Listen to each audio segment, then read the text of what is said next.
Hi, today I've read a POCO X5 and I'll show you how to install iPhone keyboard on this device. So let's first open the Play Store app, and in the search bar we should enter the green Apple keyboard. So now we should get this application. That's why tap to install and wait a couple of seconds.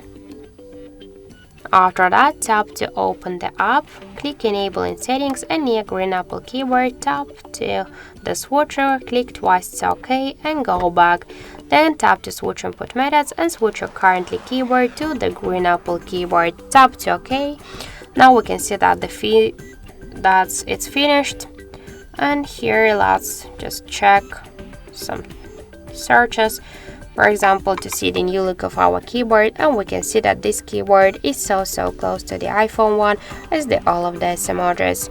So that's it. Thank you for watching, and if you find this video helpful, don't forget to leave a like, comment and to subscribe our channel.